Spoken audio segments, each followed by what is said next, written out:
Good evening. अब जो last time हमने छोड़ा था इसे यहाँ हाईलाइट करके, है ना, इंटरिम पीरियड के मामले में कुछ गड़बड़ें हो रही थी। तो ये बात हमारी क्लियर हो गई कि कोई भी अकाउंटिंग एस्टीमेट में चेंज आता है करंट क्वार्टर के अंदर तो उसी क्वार्टर से अप्लाई हो जाएगा, लेकिन करंट क्वार्टर में प्रीवियस किसी क्वार्टर का या क्वार्टर्स का झंझट सामने आता है तो उसको रीस्टेट करना है, इसको डिस्टर्ब नहीं करना है। ये बात क्लियर हो गई हमारी। चलो अब एक ये पॉइंट है, देखो जरा,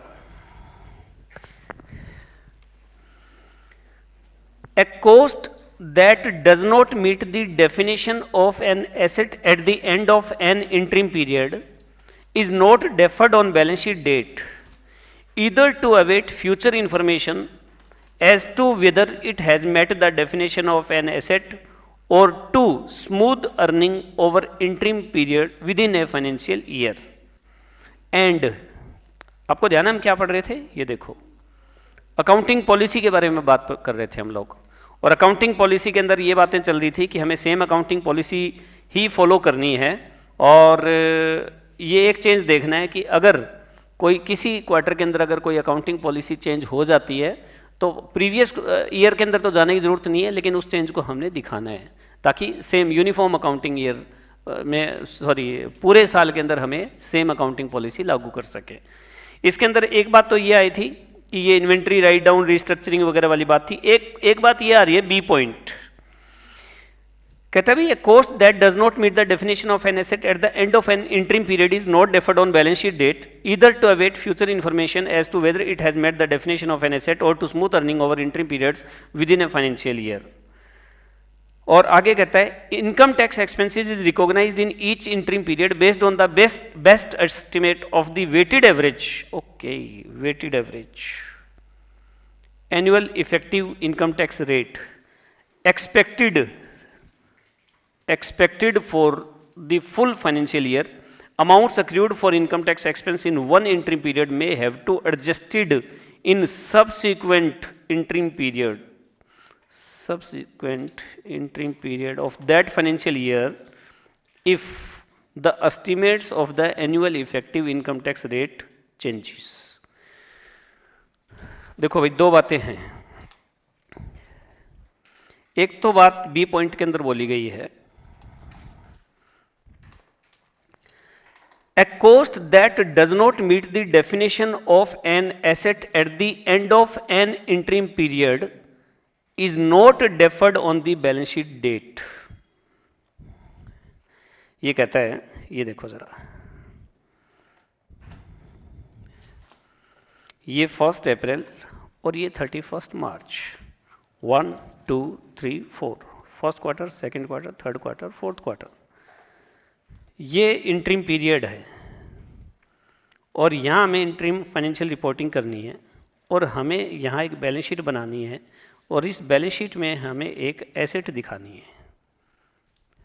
ठीक है, हमें ये बैलेंस शीट दिखानी है और इसमें एक एसेट को शो करना है, और इस एसेट की कॉस्ट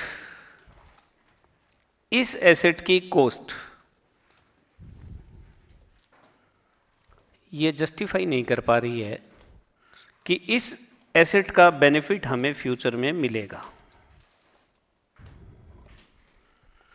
तो हमें फ्यूचर में जो बेनिफिट मिलेगा ये हम समझ नहीं पा रहे हैं, तो हमें अपनी बैलेंस शीट में इसे डेफर नहीं करना है।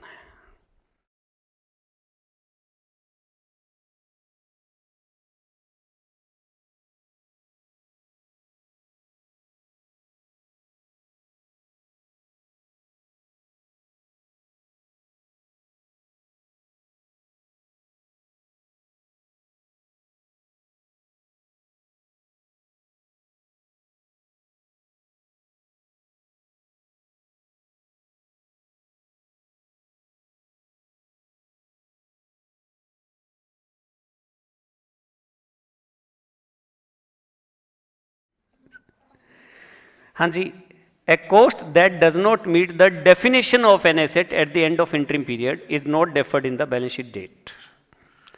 अगर इंटरिम पीरियड वाली डेट के ऊपर, इंटरिम पीरियड के एंड में जो डेट है उसमें अगर कोई आइटम जिसकी कॉस्ट ये जस्टिफाई नहीं कर पा रही है कि इसका हमें फ्यूचर में बेनिफिट मिलेगा, तो हमें बैलेंस शीट में एज एन एसेट कन्फ्यूज होके तो नहीं दिखाना है। तो क्या करेंगे, कोई एक्सपेंसेस होगा या कोई पेमेंट होगी तो या तो वो एसेट बनेगी और या वो एक्सपेंस बनेगा। जब मैंने आपको फाउंडेशन में पढ़ाया था तो मैंने कहा था कि आप जो भी करंट ईयर के अंदर जो एफर्ट्स करते हैं, चाहे वो अक्रूअल बेसिस पे हो चाहे कैश बेसिस पे हो, या तो वो आपकी एसेट बनता है और या आपका एक्सपेंसेस बनता है। एक्सपेंसेस कब बनता है, जब इसका बेनिफिट करंट पीरियड में ले लिया जाता है, तो मैचिंग कंसेप्ट के अकॉर्डिंग P&L में आना चाहिए, और या फिर उसका बेनिफिट लेना बाकी है तो वो एसेट में आना चाहिए। ठीक है, आप उस मकान में रहे, रेंट पे कर दिया, बस बात खत्म, बेनिफिट ले लिया, एक्सपेंस हो गया। लेकिन आपने एक बिल्डिंग परचेज कर ली तो उसका बेनिफिट तो फ्यूचर में मिलेगा आपको, तो उसे एज एन एसेट शो करना है। तो ये कह रहे हैं कि अगर नहीं पता चल रहा है ना कि भाई इसका बेनिफिट फ्यूचर में मिलेगा या नहीं मिलेगा, तो हमें उसे एसेट में शो नहीं करना है, उसे डेफर नहीं करना है। Okay, either to await future information as to whether it has met the definition of an asset or to smooth earning over interim period within a financial year। बेशक, yes बेशक future के अंदर चाहे इसके results आ जाएं, future में चाहे ये कंफर्म हो जाए, चाहे फ्यूचर में हमारे को स्मूथ अर्निंग देने लग जाए, तो भी हमें आज अगर हम जज नहीं कर पा रहे ना, आज ये डेफिनेशन नहीं आ रही है ना एसेट की, तो हमें इसे एज एन एसेट शो नहीं करना, उसे उसी पीरियड के अंदर एक्सपेंस दिखाकर राइट ऑफ कर देना है। फ्यूचर के ऊपर डिपेंड नहीं रखना है भाई। फ्यूचर में आप कहो कि नहीं कोई बात नहीं, 3 महीने बाद तो पता लग ही जाएगा, तो तब तक एसेट दिखा देते हैं, नहीं। अगर आज आप कंफर्म नहीं हो ना इंटरिम पीरियड की लास्ट डेट को, तो फिर इसे एज एन एसेट शो नहीं करना। ठीक है,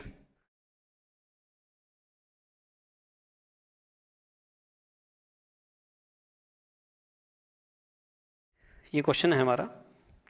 on 30 June X1 Asmita limited incurred ₹2 lakhs net loss from disposal of a business segment, यार बिजनेस सेगमेंट, अकाउंटिंग स्टैंडर्ड 17।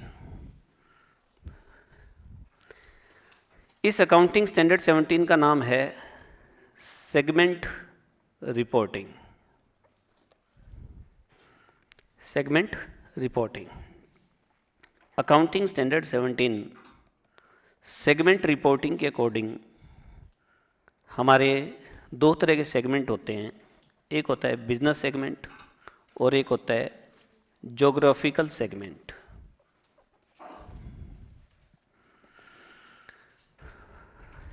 आप लोग मेंटली प्रिपेयर रहें कि अगर कोई अकाउंटिंग स्टैंडर्ड हमारा नहीं होता है और उससे पहले ये हम करते हैं, तो ये उतना अच्छा समझ नहीं आएगा जितना उस अकाउंटिंग स्टैंडर्ड को करने के बाद समझ आता है। लेकिन जितना समझ आ सकता है उतना मैं आपको बताता हूँ, बस उतना ही समझना है, आगे पीछे दम नहीं लगाना आपने। बिजनेस सेगमेंट का मतलब होता है product wise segment, product wise, और ज्योग्राफिकल का मतलब होता है एरिया वाइज। ठीक है जी,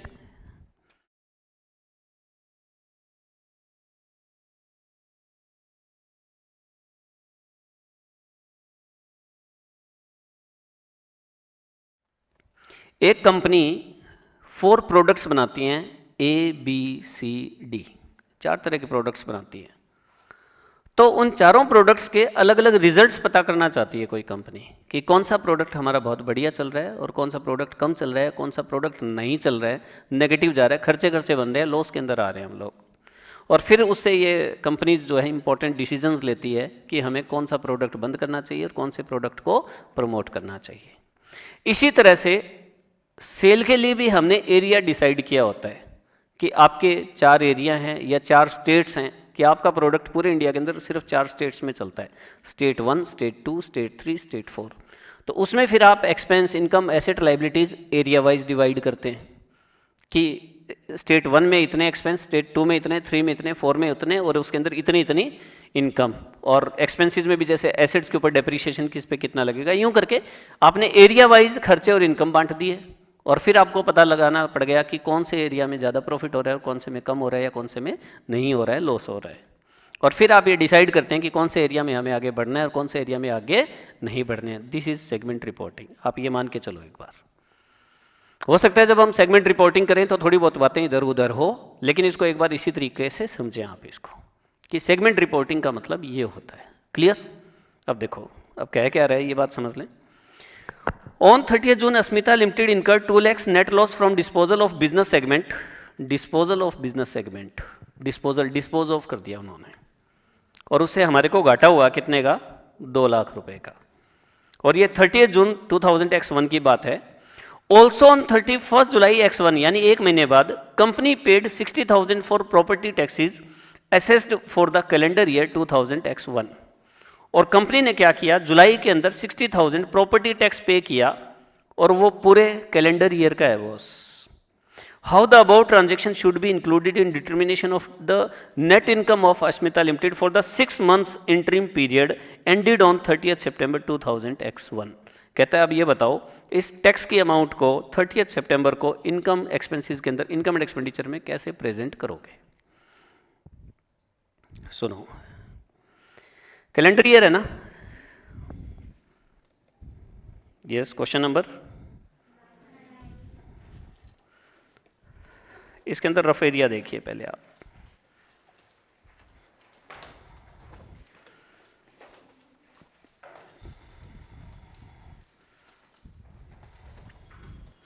ये है 1 जनवरी X1 और ये 31 दिसंबर X1, कैलेंडर ईयर है बॉस।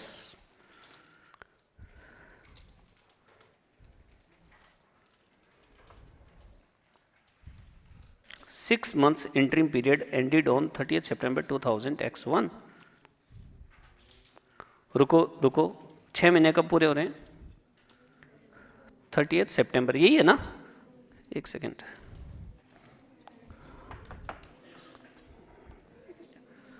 थर्टियथ सितंबर तो इसका वो हो रहा है पूरा। रुको फिर, रुको दोबारा बनाऊं? मेरे पास कह रहे हैं 30 जून X1 को 2 lakhs net loss disposal of business segment on 31 जुलाई, और ये कैलेंडर ईयर का आपने पे किया है, यही बात है ना? सुनो, मोटी गड़बड़ है इसके अंदर। आपके पास एक तो आ गया 1 जनवरी X1 और एक आ गया, सुनो ध्यान से, 1 अप्रैल X1, राइट? जो 1 जनवरी X1 वाला है वो आपका चल रहा है यहां तक, 31 दिसंबर X1, और ये आपका चल रहा है यहां तक 31 मार्च X2। तो बॉस ये तो है हमारा कैलेंडर ईयर और ये है हमारा फाइनेंशियल ईयर। पता है मैं क्यों कर रहा हूं ये काम? क्योंकि बंदे ने ये कह दिया कि मेरा जो इंटरिम पीरियड है वो कब है? 30 सितंबर X1, ये मेरा इंटरिम पीरियड है, इंटरिम पीरियड है, और ये इंटरिम पीरियड यहाँ एंड हो रहा है और मुझे यहाँ IFR बनानी है। समझ में आ रही है क्या बात? देखो जरा, पहले तो आप क्वेश्चन को समझो, कलाकारी कैसी की है इसने। टैक्स दिया है कैलेंडर ईयर का, और इंटरिम पीरियड कितने हैं इसके? 2। एक इंटरिम पीरियड कितने टाइम का है? 6 months का। क्वेश्चन को ध्यान से समझ लें भाई, आंसर तो बाद की बात है, पहले क्वेश्चन समझ आए। प्रॉपर्टी टैक्स जो दिया गया है 60,000 है क्या? प्रॉपर्टी टैक्स जो 60,000 है वो कैलेंडर ईयर का है, एक कैलेंडर ईयर का है, जरा ध्यान से देखें, राइट? और ये पे किया गया है यहां से लेकर यहां तक का,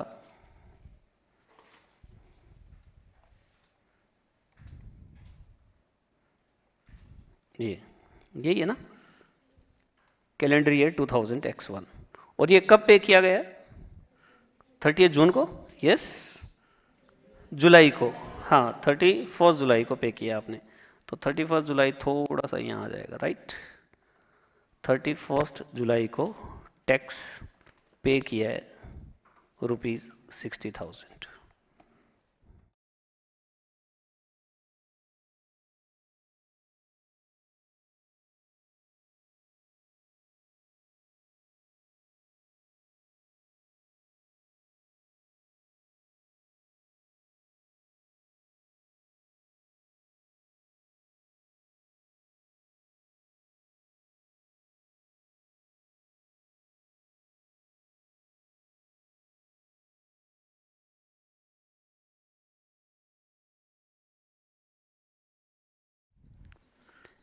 क्वेश्चन क्या है?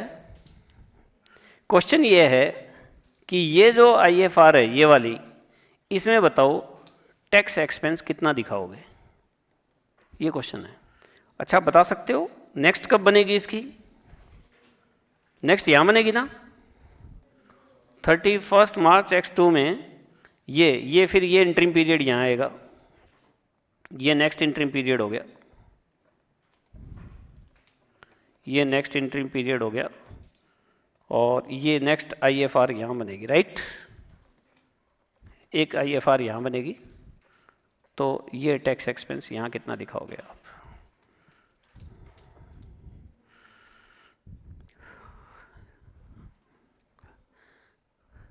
आपको यूँ मान लो यार, फाउंडेशन में 1 मार्क का एक क्वेश्चन आ गया, और मैं आपको बताऊं कि CPT के ज़माने में 1 मार्क्स के क्वेश्चन आते थे, जब ऑब्जेक्टिव टाइप क्वेश्चन आते थे ना CA एंट्रेंस के अंदर, तब इस तरह के क्वेश्चन 1 मार्क में आते थे।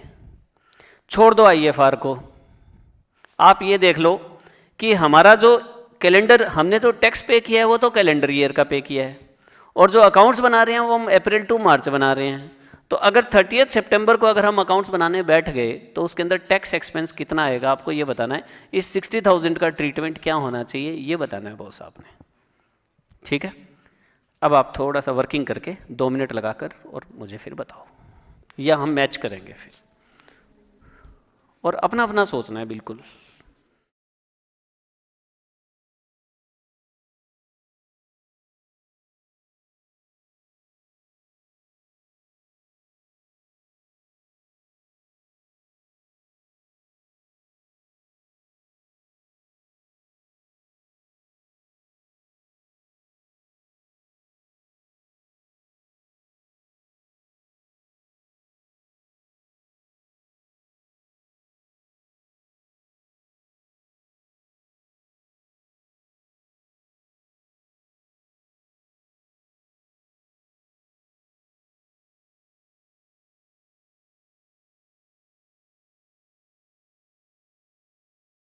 हाँ, इसमें मैं आपको एक बात बता देता हूँ कि यहाँ पर आपने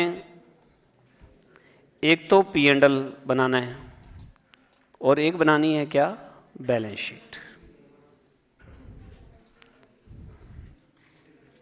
30/9 को एक P&L बनाना है और एक बैलेंस शीट बनानी है।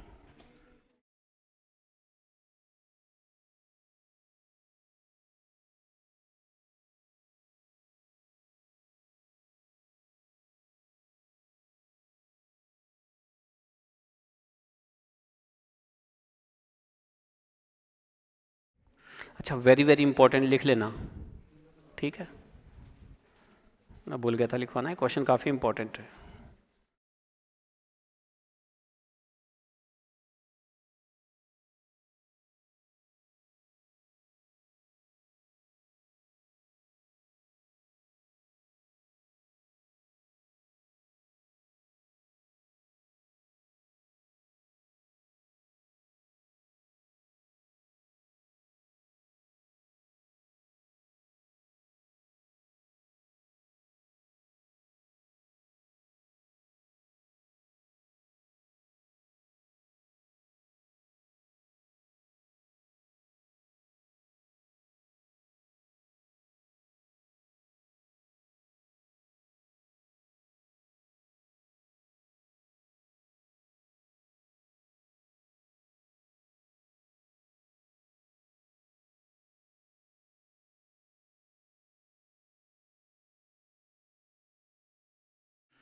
यस, बताओ, माइक दो भाई।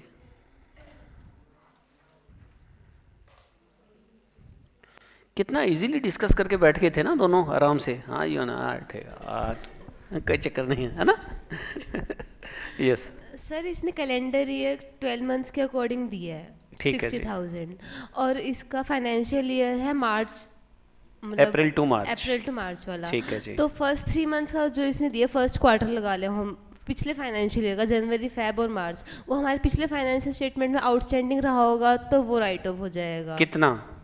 15,000। 15,000, ओके। और ये कह रहे हैं, सुना भाई ध्यान से, ये कह रहे हैं कि इस पीरियड में, यानी ये जो 31 मार्च 2001 थी, इसके अंदर आउटस्टैंडिंग रहा होगा, आउटस्टैंडिंग टैक्स रहा होगा कितना? 15,000। कितने महीने का? 3 मंथ्स 3 मंथ्स का। ये कह रहे हैं जी यहाँ बैलेंस शीट की लाइबिलिटी में दिखाया होगा इन्होंने। क्यों? क्योंकि टैक्स तो आपने यहाँ पे किया है और जो कि इस पीरियड का भी है। इस 3 मंथ्स के पीरियड का टैक्स आपने 31 जुलाई को पे किया है, तो 31 मार्च एक्स को जो बैलेंस शीट बनी थी उसमें ये टैक्स क्या रहा होगा? आउटस्टैंडिंग। बिल्कुल सही, शाबाश, बहुत बढ़िया। किस किस का गलत हो गया? इतना पार्ट। ठीक है, गुड, चलो कोई बात नहीं। सही किस किस का हो गया? अरे वाह, शाबाश, गुड। बताओ बताओ, ठीक से हाथ खड़े करो। हाँ, गुड। अच्छा जी, यस, नेक्स्ट वन। अब हम आते हैं अपने करंट फाइनेंशियल ईयर में। ओके। जो हम फर्स्ट हाफ ईयर की आईएफआर बना रहे हैं, हाँ हाँ, उसमें तो हम 6 मंथ्स का एक्सपेंस हो गया हमारा 60,000 का। अगर हम 6 मंथ से करेंगे तो 30,000 का हमारा आईएफआर में एक्सपेंस हो गया। ये कह रहे हैं P&L जी में। यहाँ टैक्स एक्सपेंस हो गया 30,000। कितने महीने का? 6 6 मंथ्स महीने का, का। 6 मंथ्स का। ओके। और अब बचा 3 मंथ्स का, तो हाँ वो इस बार की आईएफआर की बैलेंस शीट में वो हमारा प्रीपेड हो गया। ओके। तो वो हमारी एसेट क्रिएट और ये 3 मंथ्स का क्या हो गया? प्रीपेड। 15,000 का। ये हो गया प्रीपेड और ये हो गया कितना? 15,000। तो ये प्रीपेड हुआ, ये प्रीपेड हुआ इस पीरियड का, राइट? Yes sir. इस पीरियड का हो गया प्रीपेड और इस पीरियड का हो गया एक्सपेंस। ठीक है जी। तो इसका मतलब ये हुआ, ये देखो 60,000 का 15,000 तो यहाँ चला गया, राइट? और 30,000 का ये यहाँ चला गया और बाकी यहाँ चला गया। ठीक है। 1 मार्क का ऑब्जेक्टिव टाइप क्वेश्चन आया हुआ है सीपीटी के में अंदर इस तरह का। बस वो आईएफआर के नाम से नहीं था, अकाउंटिंग स्टैंडर्ड के नाम से नहीं था। लेकिन ये बताओ इसमें अकाउंटिंग स्टैंडर्ड करेगा क्या? जब तुम फाइनल अकाउंट्स बनाते हो तब भी तो ऐसे ही करते हो। ठीक है, कोई दिक्कत नहीं है ना? हेलो, ठीक है, लो जी, अब नोट कर लो बेशक।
डन?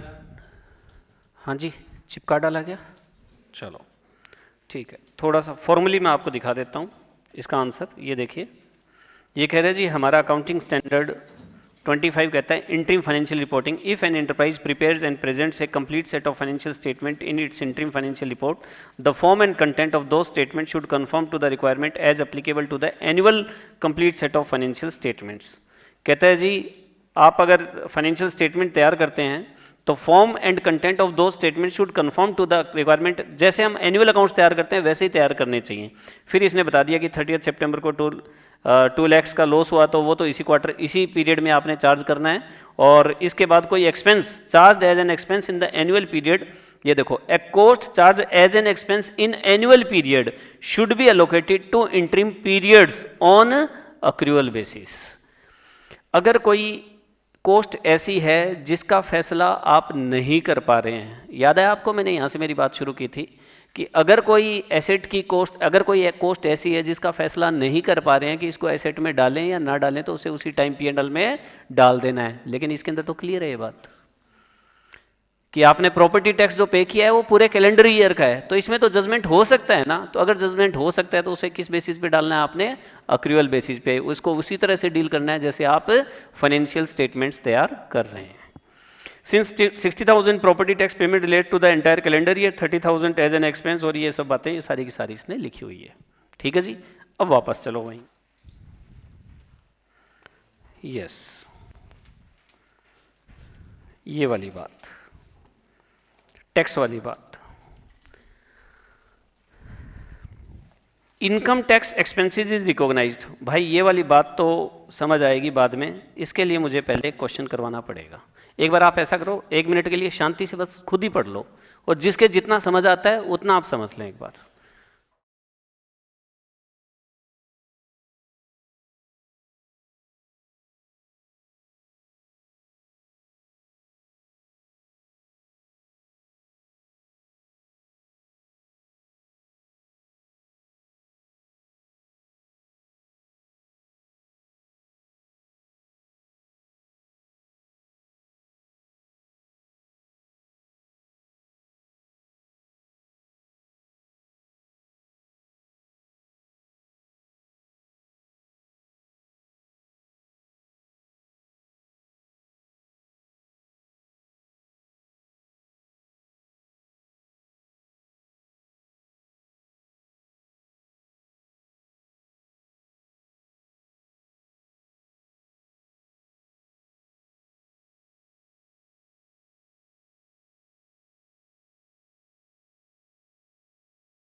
ये क्वेश्चन है जी, ये देखिए जरा, और यहां तक है, उसके बाद आंसर शुरू हो जाता है, उस पर नजर नहीं डालनी है आपने।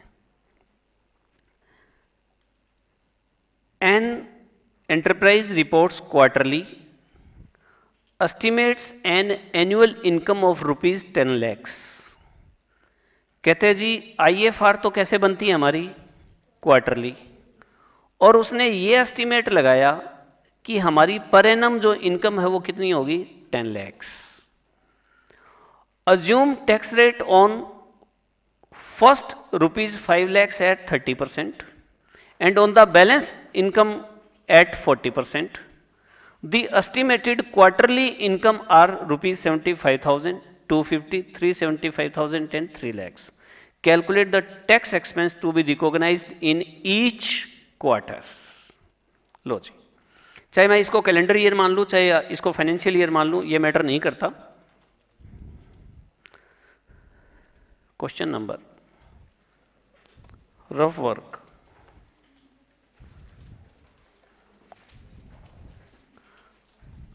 ये देखो, मैं इसको 1 अप्रैल से 31 मार्च तक लेकर चलता हूं, और मुझे बताइए 1, 2, 3, 4 क्वार्टर 1, क्वार्टर 2, क्वार्टर 3 और क्वार्टर 4। अब मुझे ये बताइए कि ये तो क्वार्टर की बात हो गई। 30 जून, यस 30 जून, 30 सितंबर और 31 दिसंबर। ठीक है जी।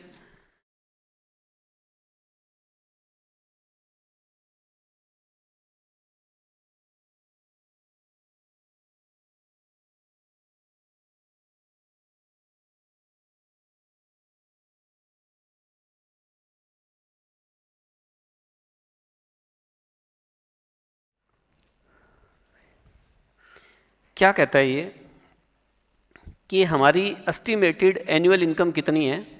10 लैक्स। देखो भाई, ये कह रहा है जी मैंने अपनी एनुअल इनकम एस्टिमेट की है, हमारी टोटल इनकम होने वाली है कितनी? 10 लैक्स। अच्छा, कोई क्वेश्चन ऐसा भी हो सकता है जो कह दे फर्स्ट क्वार्टर में इतनी होएगी, सेकंड में इतनी होएगी, थर्ड में इतनी होएगी, फोर्थ में इतनी होएगी, ऐसे एस्टिमेट करके बता सकता है। तो हमें एनुअल इनकम निकालनी हो तो क्या हुआ, हमने टोटल मान लिया। यूं मानो कि स्टेप 1 हमारा हुआ एनुअल इनकम कैलकुलेट करना।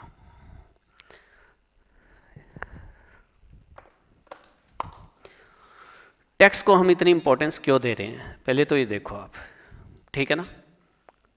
प्रॉपर्टी टैक्स का क्वेश्चन आया तो हमने क्या किया कि उसने कहा कि पूरा कैलेंडर ईयर है तो उसके अंदर बांट दो आप, उसी हिसाब से हमने डिवाइड कर दिया। जो इनकम टैक्स लगता है उसकी रेट जो है वो आपको पता है कि अकाउंटिंग ईयर और एक फाइनेंशियल ईयर और एक असेसमेंट ईयर दो होते हैं। भाई जो आप इस साल कमाते हो उसकी टैक्स की असेसमेंट नेक्स्ट ईयर में होती है। तो अगर आप फर्स्ट क्वार्टर के अंदर अगर आप एनुअल अकाउंट IFR तैयार कर रहे हैं और टैक्स की रेट अगर आपने उस टाइम की लगा ली तो बाद में बताओ चेंज होनी निश्चित है या नहीं है ना। ईयर खत्म होगा, ईयर खत्म होने के बाद नेक्स्ट असेसमेंट ईयर के अंदर आप टैक्स की कैलकुलेशन करते हैं। तो मान लीजिए आप यहां बैठकर टैक्स का कैलकुलेशन करते हैं, भाई सीधी सीधी सी बात है, इनकम में से एक्सपेंस माइनस करने के बाद जो प्रॉफिट आएगा उस पर टैक्स तो लगेगा ना। क्वेश्चन ये है इस टैक्स की रेट कितनी होनी चाहिए, तो आंसर तो ये सीधा सीधा सा है, इस टाइम जितनी है उतनी रेट ले लो। बोले ना, क्योंकि ये बात हमें पता है कि यहां पर जाने के बाद हमारे को टैक्स की रेट पता लग जाएगी, एग्जैक्ट पता लग जाएगी हमें। ठीक है, तो फिर क्या करें? तो कह रहे हैं कोई दिक्कत नहीं है, सभी ईयर्स की, पूरे साल की इनकम और पूरे साल के टैक्स एस्टिमेट कर लो। इनकम मतलब नेट प्रॉफिट, अगर आप नहीं निकाल सकते तो इनकम माइनस एक्सपेंस करके प्रॉफिट निकाल लो, और उस प्रॉफिट के ऊपर आप क्या करें, टैक्स निकालें और टैक्स की वेटेड एवरेज रेट निकालें, और उस वेटेड एवरेज रेट से आप क्या करें, टैक्स की कैलकुलेशन कर लें। पहले मुझे ये बताओ, टैक्स को मैं इतना सम्मान क्यों दे रहा हूँ, टैक्स रेट को कितना सम्मान क्यों दे रहा हूँ, ये समझ आ गया आपको? क्योंकि टैक्स की रेट फर्स्ट क्वार्टर में, सेकंड क्वार्टर में, थर्ड क्वार्टर में, फोर्थ क्वार्टर में जितनी होगी उतनी वास्तव में बाद में नहीं होगी, या चेंज होती रहेगी। तो ये कह रहे हैं जी आप एक काम करो, एस्टिमेट, ये ध्यान रखना। अब आप यहाँ बैठे हैं तो पूरे साल की इनकम कैसे कैलकुलेट कर सकते हैं? तो कहते हैं नहीं, आप अपने बिजनेस के एक्सपर्ट हो, आप एस्टिमेट करो, और IFR अगर आपको प्रेजेंट करनी है तो आपको ये काम करना ही पड़ेगा। तो उन्होंने कहा ठीक है जी, कोई दिक्कत नहीं है। फिर इन्होंने कहा कि हमने, हमारी क्वार्टरली इनकम जो है वो 75,000, ये देखो क्वार्टरली इनकम का मतलब हो गया नेट प्रॉफिट। क्वार्टरली हम जो कमाएंगे वो कितना कितना है? 75,000, यस 2,50,000, ओके, और 3,75,000 और 3 lakhs। ये हमारा हो गया स्टेप 2। या तो क्वेश्चन वाला दे रहा है, या तो क्वेश्चन वाला दे देगा, और नहीं देगा तो हमें निकालनी पड़ेगी बॉस, इनकम माइनस एक्सपेंस, तो नेट प्रॉफिट हर क्वार्टर का हमें निकालना पड़ेगा। ठीक है, उसके बाद स्टेप 3 में आप क्या करें, आपके पास assume tax rate on first 5 lakhs at 30% and the balance income at 40%। कहता है जो टैक्स लगना है ना, जो टैक्स लगना है, ये तो नेट प्रॉफिट हो गया। अब मुझे ये बताओ टोटल कितना बना ये?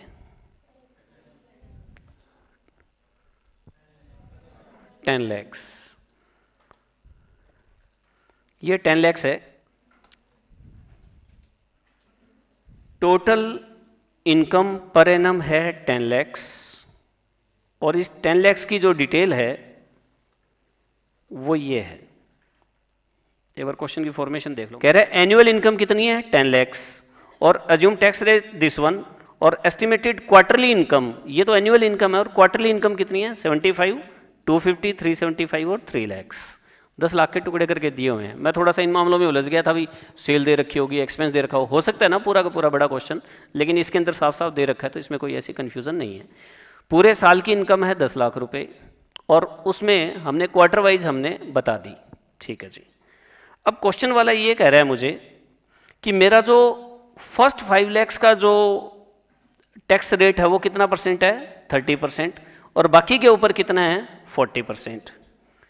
इसका मतलब ये हो गया स्टेप 3 क्या है, आप कैलकुलेट टैक्स। आपने टैक्स की कैलकुलेशन कर ली तो फर्स्ट 5 lakhs कितने, फर्स्ट 5 lakhs पर कितना होगा जी एट द रेट ऑफ 30%, कितना हो गया 1,50,000। एंड नेक्स्ट ये देखो 10 lakhs था और 5 lakhs तो जा चुका, तो नेक्स्ट 5 lakhs पे 40% के हिसाब से कितना हो गया 2 lakhs। तो टोटल टैक्स कैलकुलेट कर लो। स्टेप 3 ये है। स्टेप 1 आप टोटल साल की एनुअल इनकम पता कर लो, फिर क्वार्टर वाइज पता कर लो, फिर टैक्स की कैलकुलेशन जैसे बंदे ने कह रखी है वैसे कैलकुलेट कर लो। तो ये आ गया आपके कितने 350। Step 4 weighted average tax rate.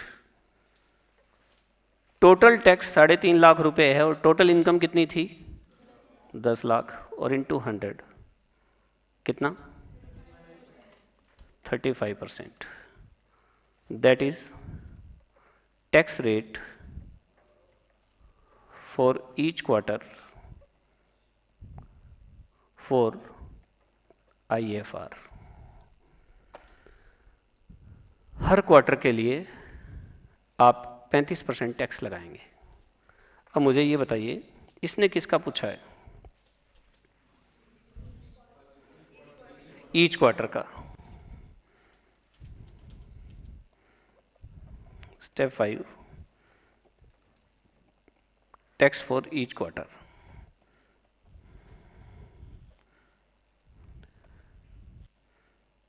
Year क्या लिया था मैंने 1 अप्रैल टू 31 मार्च, 1 2 3 4, 30 जून, 30 सितंबर और 31 दिसंबर। और मुझे बताओ नेट प्रॉफिट क्या क्या था 70, यस 2,50,000, 3,75,000, 3 lakhs, और tax at the rate of 35, 35, 35, 35।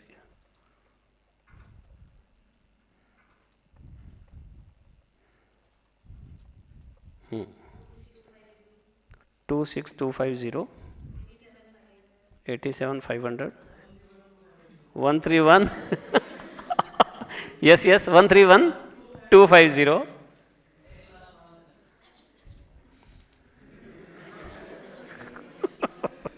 Total tax कितना बन गया,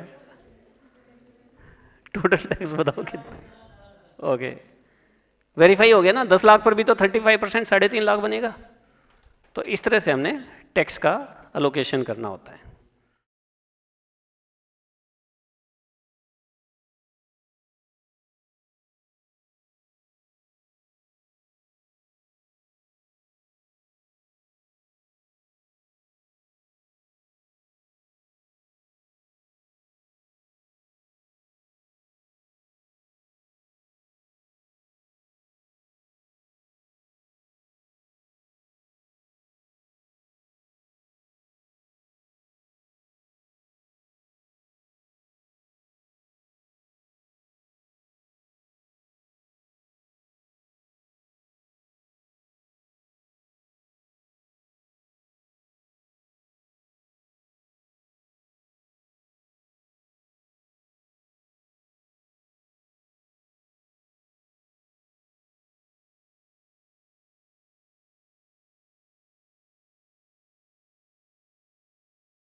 हाँ जी, डन, ठीक है, चलिए।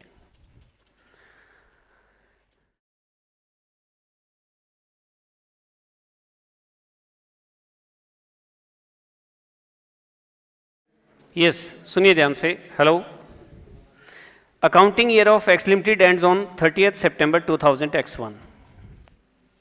इसका मतलब आप स्टार्ट कहाँ से होते हैं? 30th September X1 को क्लोज हुआ तो आपने 110 X0 को स्टार्ट किया, right? And it makes reports quarterly, 1 2 3 4, Q1, Q2, Q3, Q4। However, for the purpose of tax, year ends 31st March each year। लो भाई, टैक्स के हिसाब से अकाउंट्स कब क्लोज होते हैं? 31st मार्च को। और for the accounting year from 110X0 to 30th 9X1 the quarterly income is as under. हम क्वार्टरली इनकम बता रहे हैं आपको। फर्स्ट क्वार्टर एंडिंग 31st दिसंबर, यही होगा? यस। यहाँ 200 करोड़, यहाँ 200 करोड़, यहाँ 200 करोड़, यहाँ पर 200 करोड़, और ये टोटल कितना हो गया? टोटल 800 करोड़। ठीक है जी। Average actual tax rate for the financial year ending 31st March X1 is 20% और for financial year X 31st March is 30%। 2000 X2। मुझे ये बताओ, 110 के बाद, 110 के बाद फर्स्ट क्वार्टर कब एंड होता है? 31st दिसंबर। X0 यहाँ आएगा 31st March X1, यहाँ आएगा 30th June X1 और यहाँ 30th 9 X1। अब आपका जो फर्स्ट है वो कहाँ ख़त्म हो रहा है? कैलेंडर ईयर यहाँ हो रहा है ना? फर्स्ट कैलेंडर ईयर, सॉरी, जो इनका अकाउंटिंग ईयर है टैक्स के पॉइंट ऑफ व्यू से कब है? 31st मार्च को। तो यहाँ पर तो टैक्स की रेट क्या रही है आपकी? 20%। टैक्स की रेट रही है 20%, और इससे आगे टैक्स की रेट क्या रही है? 30%। यही है ना? तो ठीक है, आपने क्या करना है? Calculate tax expense for each quarter. आपको हर क्वार्टर के लिए टैक्स एक्सपेंस निकालना है। एक बार रफली निकाल दो, पिछला एग्जाम्पल देखकर उसमें स्टेप वाइज काम करवाया हुआ है मैंने। फटाफट टैक्स एक्सपेंस निकाल दो हर क्वार्टर का। इस क्वेश्चन के अंदर अलग क्या हुआ पता लग गया होगा आपको। आप क्वार्टर के हिसाब से तो चल रहे हैं 110 टू 30th 9, और टैक्स के रेट क्या है? 31st March, April to 31st मार्च। कौन बच्चा उलझ गया बताओ? मैं डायग्राम दोबारा बनाऊं अगर कहो तो।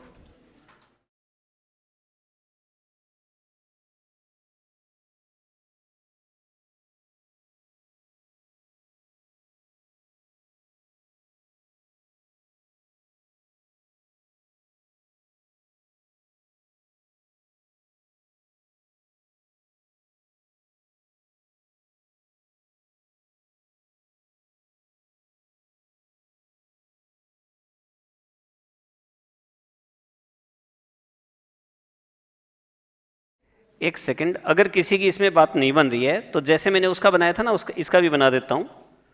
ये लो, बाकी जिनकी बात बन रही है वो अपना काम कंटिन्यू करो। ये देखो, यहां पर दो बातें हैं।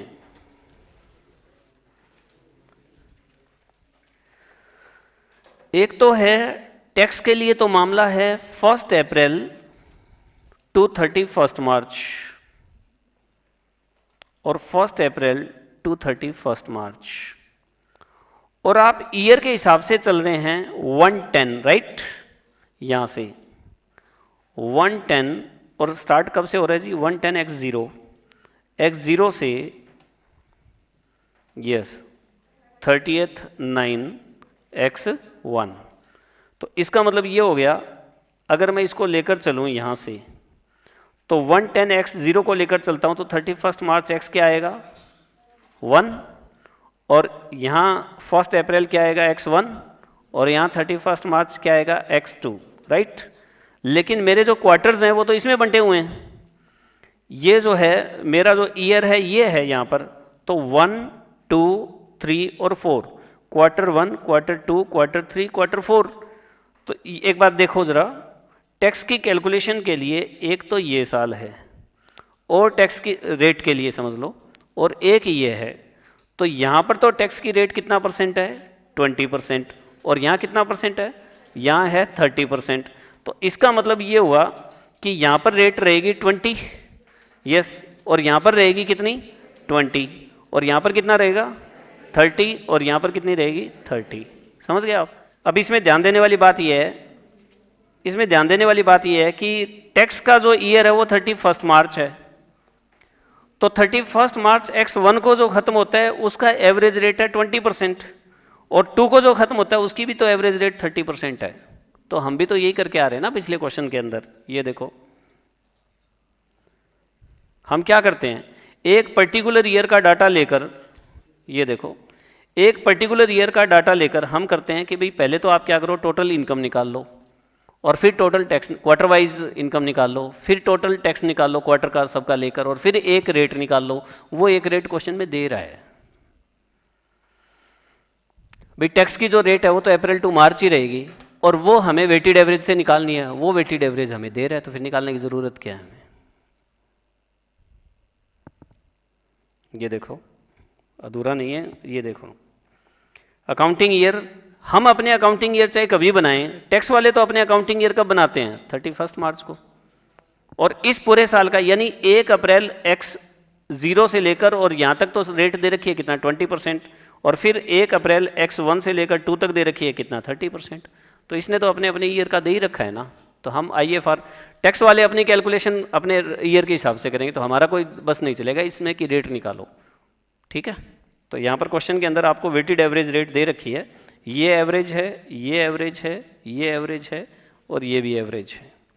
तो बताओ इनकम कितनी थी 200 करोड़, 200 करोड़, 200 करोड़ और 200 करोड़, तो कितना हो गया आपका 40, 40, 40 और 40, 60 क्या, हाँ यहाँ 60 और यहाँ 60, बस खत्म।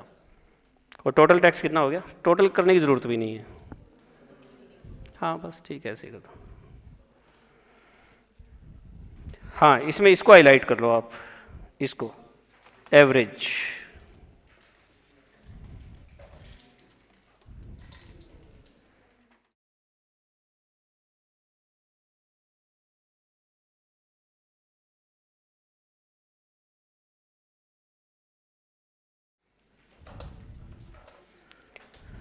एवरेज और एवरेज।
डन, चलें आगे। यस हाँ जी, सुनिए ये मटेरियल यहाँ पर था, देखो income tax expenses recognised in each interim period based on the best estimate of the weighted average annual effective income tax rate expected for full financial year. Accounts accrued for income tax expense in one interim period may have to be adjusted in subsequent interim period of that financial year if estimate of the annual effective income tax rate changes. कहता है, एक बार पढ़ लो इसको ठीक से। दो बातें बताई है, एक तो ये बताया कि आपने वेटेड एवरेज रेट यूज़ करनी है, और उसके बाद अगर रेट चेंज होती है तो फिर हम उसको एडजस्ट भी कर सकते हैं। ठीक से पढ़ लो। हाँ सब्सिक्वेंट क्वार्टर के अंदर जिसके अंदर जो घटना घटेगी उसी के अंदर दिखाई जाएगी।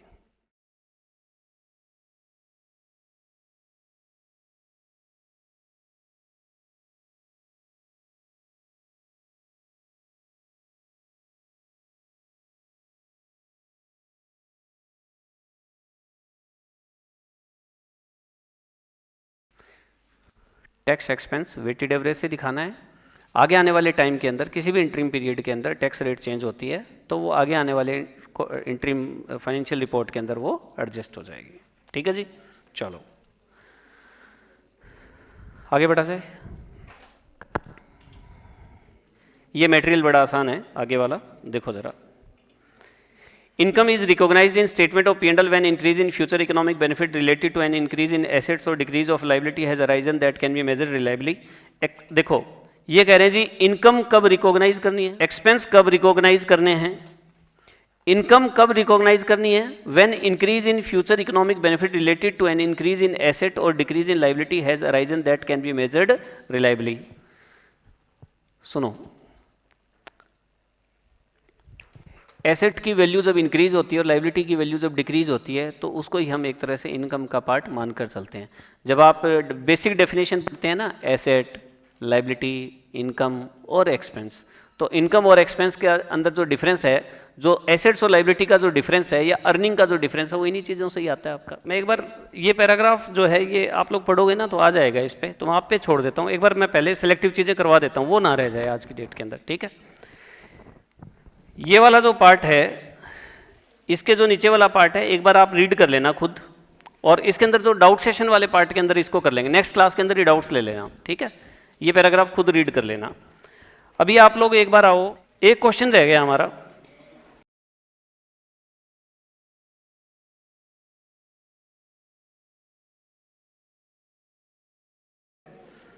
ये देखो, ये क्वेश्चन रहता नहीं है, ये मैंने करवा दिया था काफ़ी डिटेल में।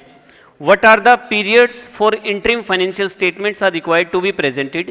You are required to answer your question in light of preparation of financial statement for the period ended and as at 31st December X1, financial year is X12। ये मैंने आपको अच्छे से ओरिजिनल टेक्स्ट में से सारा करके दिखा दिया था। ये कहते हैं भी ये जो इंटरिम फाइनेंशियल पीरियड्स कौन कौन से होते हैं ये बताओ, और इन्होंने एग्जांपल ले लिया 31 दिसंबर वाला और ईयर वीयर सब कुछ करके। ठीक है, और बस इन्होंने ये कहा है कि ये काम करते वक्त तुम लोग एक काम कर लेना बस, कि आप लाइट ऑन कर लेना बस। ठीक है लो भाई, तो ये भी बात हो गई, ये भी बात हो गई। ये जब सारा पढ़ोगे आप तो जो मैंने नोट्स बनवाए थे ना, जो मैंने समझाया था आपको, उसके ब्याह पर ये सारा समझ आ जाएगा। तो ये क्वेश्चन पेंडिंग नहीं है, ये हो चुका है।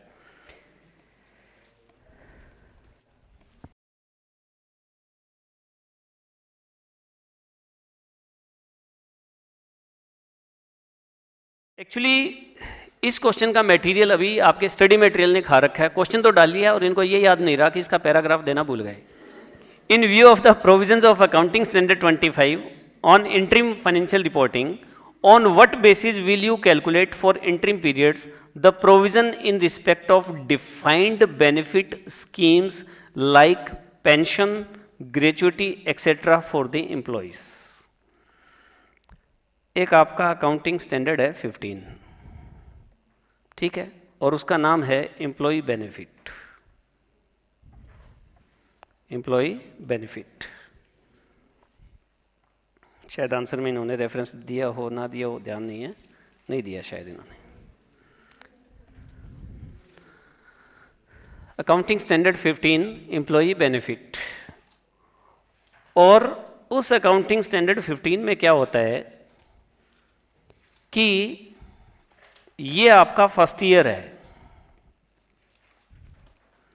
ये आपका फर्स्ट ईयर है, और यहां पर मिस्टर ए जो है वो अपॉइंट हुआ। यहां पर भी मैं इस अकाउंटिंग स्टैंडर्ड की थोड़ी सी समरी के रूप में ही बता रहा हूं, तभी ये क्वेश्चन समझ आता है, अदरवाइज ये आता नहीं है समझ।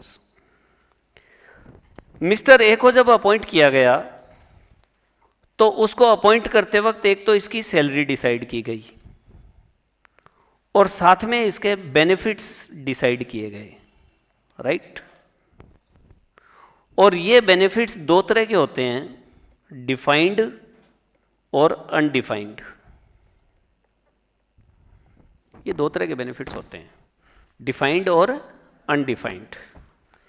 मिस्टर ए को जब अपॉइंट किया गया तो सैलरी तो फिक्स हो गई इसकी, और कंपनी अगर किसी साल के अंदर अगर प्रॉफिट बहुत अच्छा हो जाता है तो अपने एम्प्लॉइज को क्या दे देती है, बोनस। लेकिन बोनस तो पहले नहीं बताया जाता, ठीक है।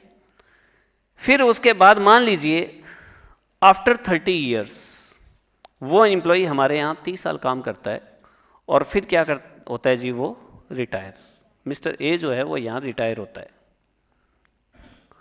तो इसको हम कुछ बेनिफिट्स देते हैं, पेंशन एक्सेट्रा, ग्रेचुइटी, पेंशन, ये सब नाम सुने होंगे आप लोगों ने, ठीक है जी। ये सब हम बेनिफिट देते हैं, और इन बेनिफिट को हम इन बेनिफिट्स को जनरली डिफाइंड बेनिफिट के नाम से जानते हैं, कि जब आप रिटायर होंगे, अगर आप इतने साल तक काम करते हैं तो रिटायर होने के बाद आपको ये फैसिलिटीज़ हम और एक्स्ट्रा देंगे रिटायरमेंट के टाइम, और इसे हम क्या बोलते हैं, डिफाइंड। जो डिफाइन कर रखे हैं वो डिफाइंड, और जो नहीं डिफाइन कर रखे हैं वो अनडिफाइंड है। ओके, अब चक्कर क्या है, इन 30 ईयर्स के अंदर दुनिया भर के फ्लैक्चुएशंस आते हैं इसकी वर्किंग के अंदर। मिस्टर ए जो वर्किंग करता है कभी बीमार हो जाता है, बीच में छोड़ के चला गया, फिर दोबारा ज्वाइन कर लिया, और वो सब कुछ टर्म कंडीशंस के ऊपर डिपेंड करेगा पूरा का पूरा, ठीक है। तो ये कह रहा है, इस पहले तो इस क्वेश्चन को समझना है कि क्या है ये कह रहा है अकाउंटिंग स्टैंडर्ड 25 ये कहता है कि on what basis you calculate for an interim period the provision in respect of defined benefit scheme like pension, gratuity etcetera. अब देखो, मिस्टर ए मान लो यहाँ पर इस क्वार्टर के अंदर ये जो है ना आफ्टर 30 ईयर्स, ये 30वां साल चल रहा है मान लो आप, तो 30th ईयर का ये लास्ट क्वार्टर है, वो 30th ईयर का ये लास्ट क्वार्टर है मान लो, और यहाँ पर वो एम्प्लॉय क्या हो रहा है, रिटायर हो रहा है, और मुझे इसकी क्या बनानी है, इंटरिम फाइनेंशियल रिपोर्ट। कहता है you on what basis you calculate for an interim period the provision in respect of defined benefit scheme like pension, gratuity etcetera for the employee. आप उस एम्प्लॉय की लाइबिलिटी कैसे कैलकुलेट करोगे? अगर IFR बना रहे हैं तो उस एम्प्लॉय की जो लाइबिलिटी है वो किस तरह से डिफाइन की जाएगी, किस तरह से कैलकुलेट की जाएगी। तो पूरी डिटेल तो आपको ये अकाउंटिंग स्टैंडर्ड करके ही समझ आएगी, लेकिन मैं फिर भी आपको ये समझा देता हूँ, समझ पूरा आ जाएगा अच्छे से। लेकिन इसके अंदर की बातें किसी बच्चे का दिमाग थोड़ा सा आगे चल पड़े तो वो एक बार रोक लेना ज़रा, ठीक है। AS15 में ये समझ आ जाएगा अच्छे से। Accounting Standard 25 suggests that provision in respect of defined benefit schemes like pension fund and gratuity for an interim period should be calculated based on the year to date basis. Year to date basis, ये तो कोई नई बात नहीं होगी आपके लिए, कि जब से साल स्टार्ट हुआ था तब से लेकर इस क्वार्टर की या इस इंटरिम पीरियड की एंड डेट तक, basis by using the actuarial. आपके इसमें क्या ओरिजिनल के अंदर एक्चुरियल ही है क्या? हाँ, थोड़ा सा ना इसमें, वैसे तो कोई फर्क तो नहीं पड़ेगा, हाँ एक्चुअली ठीक है। एक्चुअली क्या होता है, एक एक्चुरी होता है,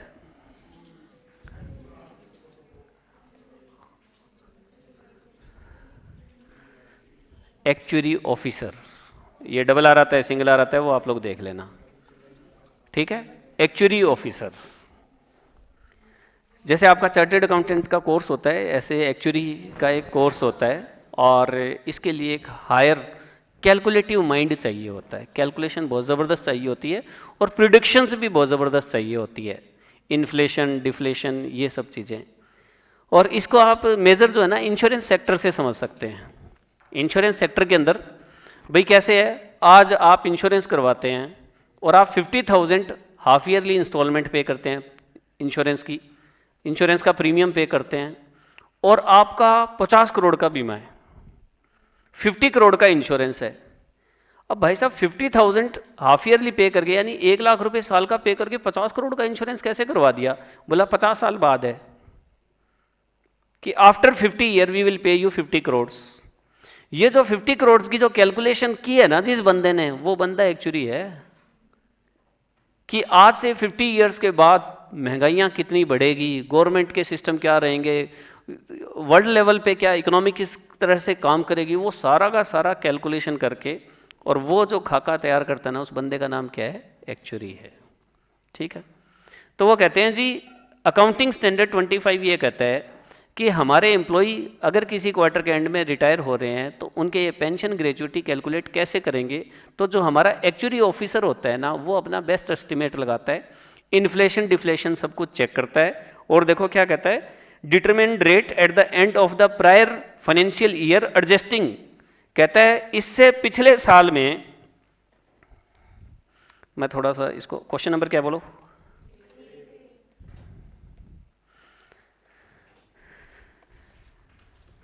ये देखो, ये है एंड ऑफ 30th ईयर और एंड ऑफ क्वार्टर भी है ये,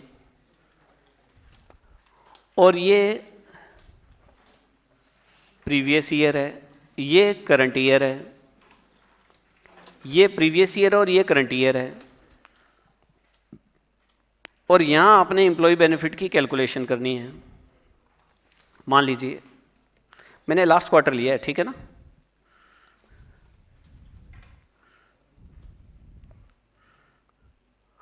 तो लास्ट टाइम कैलकुलेशन यहां की होगी, हेलो, और यहां क्या हो रहा है, रिटायर।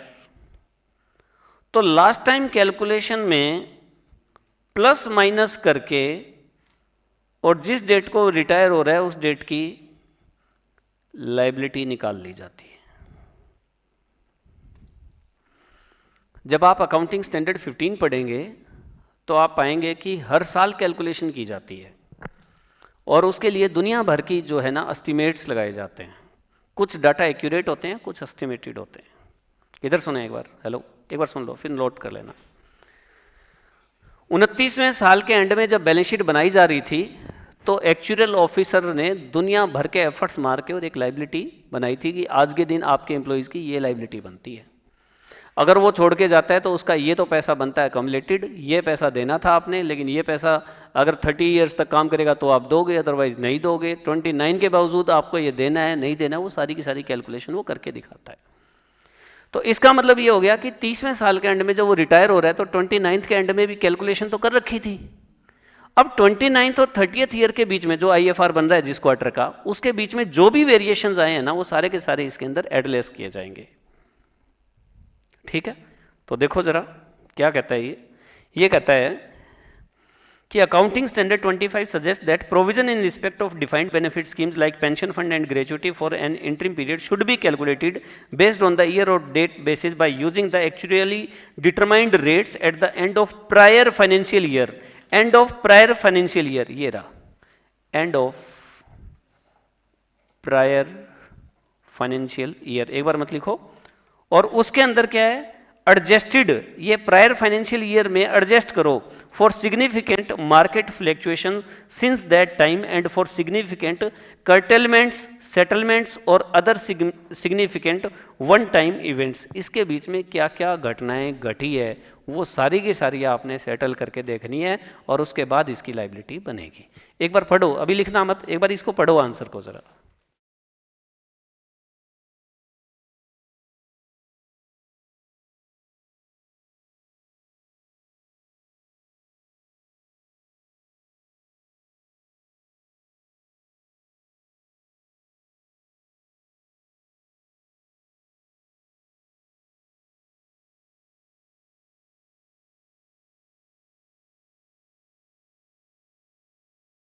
कर्टेलमेंट होती है डिडक्शंस।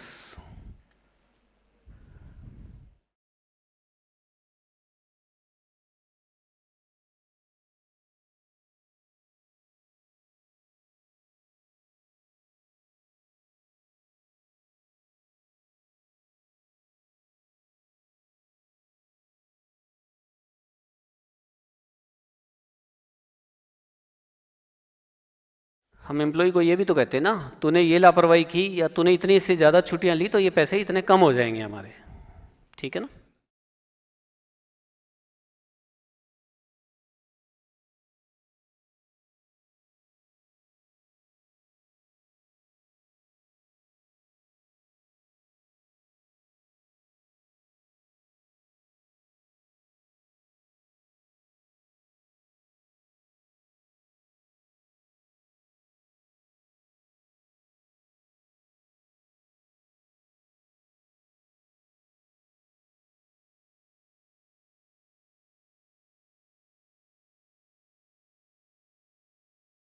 डन।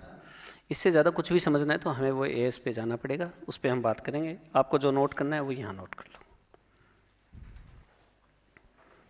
ये first year, Mr. A appointed for 30 years,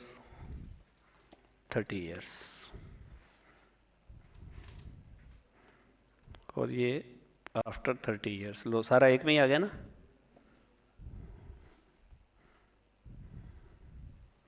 यहाँ तक जाएगा ये आफ्टर 30।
अरे ये बिस्किट बाहर से क्यों उठा लाए, ये तो उसके लिए डाले थे ना, मोती के लिए।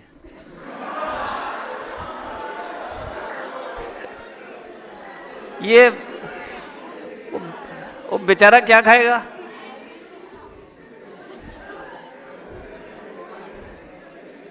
ले, ये गलतियां मत कर, क्या करो। एक दिन मैं भी इमोशनल हो गया था, एक बच्चा कटोरे में मतलब खीर लेके आया, बोले सर खीर, मैं खा गया भाई सारी, तो मैं बड़ा खुश हुआ, मैंने कहा थैंक यू वेरी मच। बोले सर थैंक यू की कोई बात नहीं है, आज बिल्ली मुंह मार गई थी इसमें, तो मम्मी बोली सर के लिए ले जा। मैंने गुस्से में आके और कटोरी फेंक के मारी, वो टूट गई, वो रोने लग गया। मैं इसके लिए क्यों रो रहा है भाई, बिल्ली की झूठी। तो मैंने कहा, बोले अब हमारा मोती पानी किसमें पिएगा।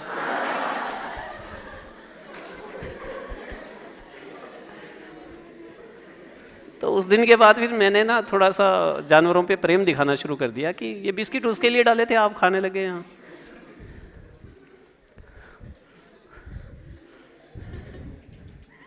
लो आगे चलो एक बार सुनो। लो भाई, मेरे ख्याल से ये काम हो चुका है।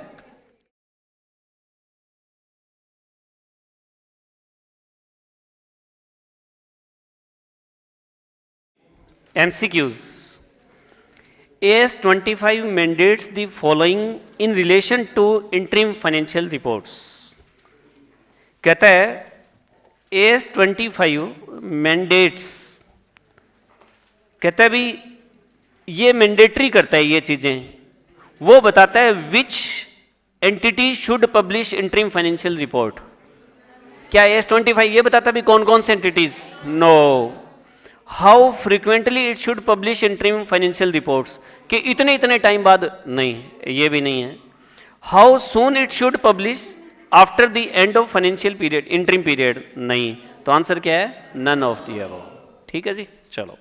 इन्होंने बोल्ड करके गलती कर दी, बोल्ड नहीं करना चाहिए था, आगे ध्यान रखेंगे हम।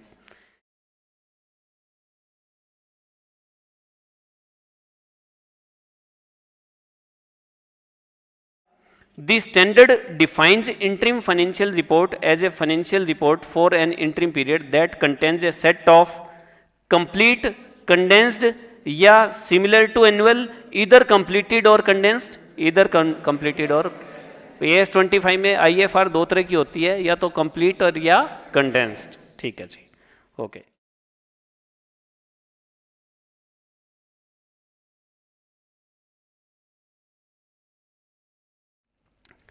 ABC Limited has reported rupees 85,000 as per tax profit in first quarter and expect a loss of 25,000 in subsequent quarters. Okay. It has corporate tax rate slab of 20% on the first rupees 20,000 earning and 40% on additional earnings. Calculate tax expenses that should report in first quarter interim financial report. सुनो, ये लो, ये निकालो 1, 2, 3 और 4. 1, 2, 3 और 4. First में क्या था profit? 85,000. First में प्रॉफिट 85,000. फिर आ गया आपका लॉस 25,000. फिर कितना? 25,000. और फिर कितना? 25,000. ये कौन सा है? टैक्स एक्सपेंस वाला पॉइंट है ना. अब ये बताओ कि अब बताओ टोटल प्रॉफिट कितना होगा. स्टेप 1 जो था हमारा, टोटल प्रॉफिट बताओ कितना हुआ? 10,000. 10,000. और इन्होंने कहा था कि फर्स्ट 10,000 ही बनता है क्या? पक्की बात है? ओके.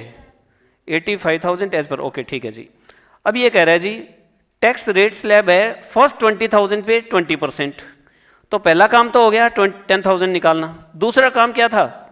टैक्स निकालना. टैक्स कितना है? 20%.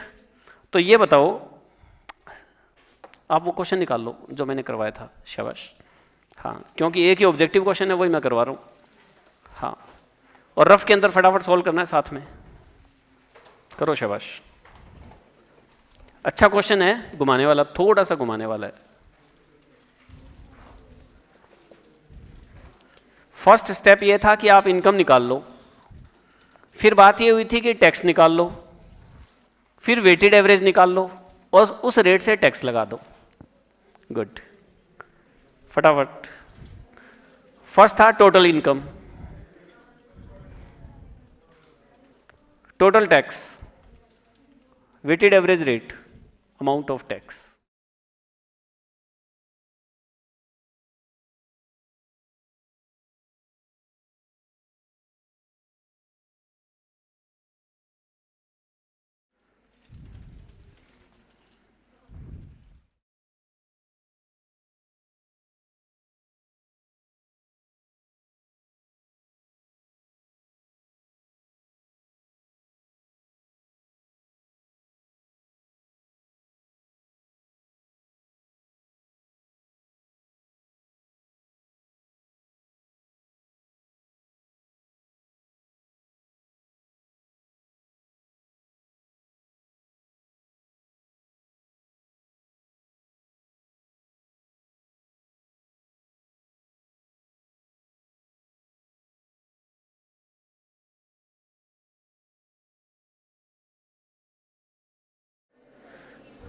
कितना?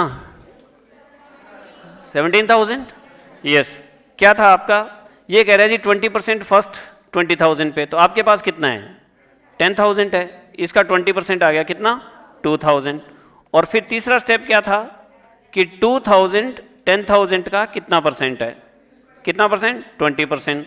तो आपका कितना है? 85,000. तो 85,000 का 20% निकाल लो आप. 17,000. 17,000 आंसर आ गया फिर. राइट. तो वेटेड एवरेज रेट निकालनी है. इस क्वेश्चन में बस ये था कि आने वाले क्वार्टर्स के अंदर क्या था? लॉस था. तो एक तो प्रॉफिट डिक्लाइन में आ जाए, डिक्रीज हो जाएगा. सेकंड वन ये था कि वो कह रहा है फर्स्ट 20,000 पे. अब तुम ढूंढते रहो कि नहीं जब तक 20,000 से कम आएगा मैं तो निकालूंगा ही नहीं.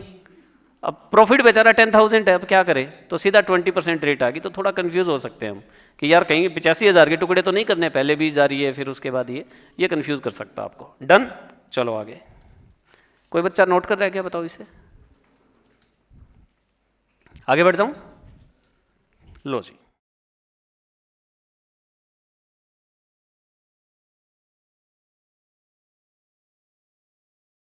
यस, ये क्वेश्चन भी काफ़ी इंपॉर्टेंट है. ये ऊपर वाला इंपॉर्टेंट था, निशान लगा लेना इसके। और फर्स्ट ऑब्जेक्टिव तो पहली लाइन का ही था, है ना।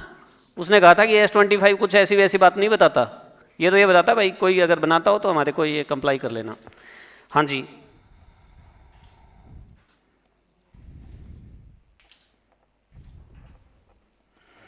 an entity prepares quarterly interim financial reports in accordance with AS25. The entity is engaged in sale of mobile phones and normally 5% of customers claim on the warranty. Okay. Engaged in sale of mobile phones and normally 5% of customer claim on warranty. ठीक है, कहते हैं भाई customer जो है ना generally warranty के रूप में कितना क्लेम करते हैं, 5%। भाई ये ना एस्टीमेट है और इसके लिए हम क्या बनाते हैं, प्रोविज़न। जैसे बेड डेट्स होने के लिए हम प्रोविज़न बनाते हैं डाउटफुल्स के लिए, इसी तरह से हम वारंटी और गारंटी के लिए भी हम क्या बनाते हैं, प्रोविज़न बनाते हैं। तो प्रोविज़न की रेट कितनी है, 5%। The provision in the first quarter was calculated at 5% of sale to date, which was rupees 10 million. Okay. Provision in the first quarter. Okay. ये लो 1 2 3 4 1 2 3 4। यहाँ सेल कितनी हुई, यहाँ सेल कितनी हुई, 10 मिलियन।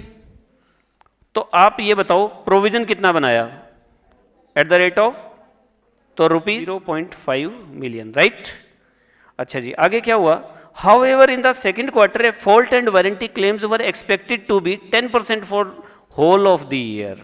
क्या बात है, कहते हैं सेल तो मैं बाद में बताऊंगा तुम्हें, ये जो प्रोविजन है ना ये कितना लगेगा, 10%, और ये आगे भी कितना रहेगा, 10%, 10%। अब बताओ ये जो एस्टीमेट था इसके अंदर चेंज आ गया या नहीं आ गया, आ गया ना। अब बंदा ये कह रहा है अब कह रहा है 10% for the whole of the year. Sale in the second quarter was 15 million, sale कितनी है, 15 मिलियन।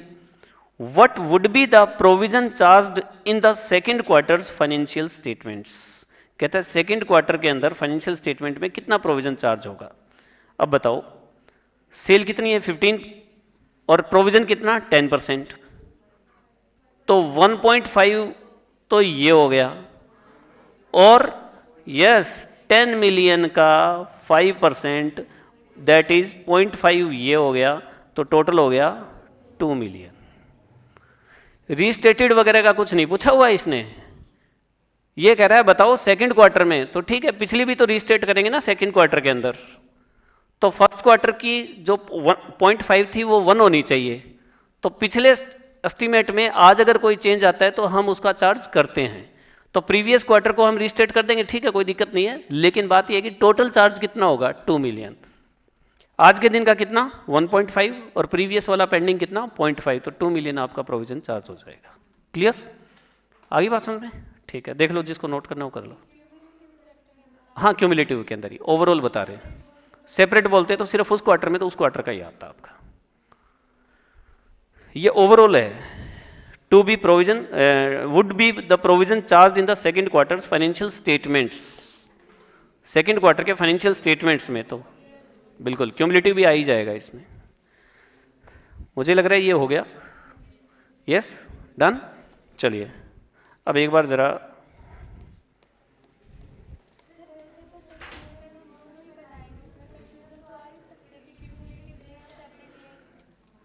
सुनो जी, ये कह रहे हैं जी दोनों ही बना सकते हैं। तो आप ये देखो जब क्वेश्चन किया था हमने इसका तो उसमें पर्टिकुलर क्वार्टर का बताया था, तो हमने उस क्वार्टर के साथ कोई छेड़खानी नहीं की थी। और जब ये कह रहा है ओवरऑल चार्ज कितना होगा तो फिर हमने इकट्ठा बता दिया, तो कन्फ्यूजन तो नहीं होगी, दोनों चीज़ें आ गई ना हमारे पास। इसने तो कहा कि फाइनेंशियल स्टेटमेंट्स में कितना करोगे, तो जो इंटरिम फाइनेंशियल रिपोर्ट जो क्यूमुलेटिव बनेगी वो पार्ट ऑफ फाइनेंशियल स्टेटमेंट है, तो हमें पूरी बतानी है, ठीक है ना। और एक बात और है ना, क्यूमुलेटिव और 3 मंथ्स है तो आपकी क्यूमुलेटिव जो है वो ज़्यादा वैलिड है, क्योंकि उसके अंदर सब चीज़ें आ गई फिर आपकी, ठीक है। अच्छा जी, एक्सप्लेनेटरी नोट्स सुनिए। जब आप IFR बनाते हैं तो इसके अंदर आपका बैलेंस शीट होता है, P&L स्टेटमेंट होता है, कैश फ्लो स्टेटमेंट होते हैं और नोट्स होते हैं। तो उनकी बात करें हम, selected explanatory notes. An enterprise should include the following information as a minimum, minimum बताना है, सारी बातें खोल के नहीं बतानी है। In the notes to its interim financial statement if material and if not disclosed elsewhere in the interim financial report. समझ में आ रही है बात? एक बात जो पिछली फाइनेंशियल रिपोर्ट में बता दी है तो अब दोबारा नहीं बतानी है, मैक्सिमम नहीं करके बतानी है, मिनिमम करके बतानी है। जिनका मटेरियल इफेक्ट आए वही बातें बतानी है। सारी बातें बढ़ चुके हैं ना हम लोग, ठीक है। क्या क्या? A statement that the same accounting policies are followed in the interim financial report as those followed in the most recent annual financial statement, or if those policies have been changed, a description of the nature and effect of the change. Clear है ये बात? वैसे तो हम हर IFR में कौन सी policies जो पिछले फाइनेंशियल स्टेटमेंट में थी, लेकिन अगर चेंज आए तो वो बता देनी है आपने। क्लियर? लो जी। Explanatory comments about the seasonality of the interim operations. ठीक है, इंटरिम ऑपरेशंस के अंदर अगर कोई चेंज आया मौसम की वजह से तो फिर हम क्या करते हैं, उसको भी बताते हैं। ठीक है जी। The nature and amount of item affecting assets, liabilities, equity, net income और cash flows that is unusual because of their nature, size और incidents as per AS5। AS5 ध्यान है आपको? Extraordinary item, PPI, prior period item, error, omissions, कुछ भी ऐसा है, abnormal loss, abnormal gain, ये सारी बातें आपको अलग से शो करनी है। ठीक है जी, उसके बारे में आपको ये डिटेल देनी है। The nature and amount of change in estimates of amounts reported in prior interim period of the current financial year और change in estimates of amounts reported in previous prior financial year if those changes have a material effect in the current interim period. जो आपने पिछली बार use किया था और जो अब use कर रहे हो, अगर उसके अंदर कोई चेंज आता है और उसका मटेरियल इफेक्ट आता है तो आपने बताना है एस्टिमेट का।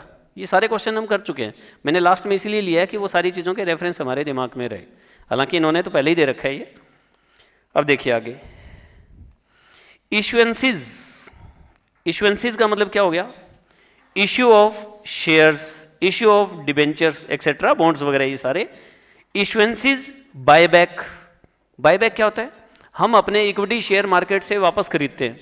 सुनो यार, इक्विटी शेयर इशू किए जाते हैं, प्रीफरेंस शेयर इशू किए जाते हैं, डिबेंचर्स इशू किए जाते हैं, लेकिन रिडम्पशन की बात आए तो प्रीफरेंस शेयर रिडीम किए जाते हैं, डिबेंचर्स रिडीम किए जाते हैं, लेकिन इक्विटी शेयर्स बायबैक किए जाते हैं। तो बायबैक की बात हो रही है।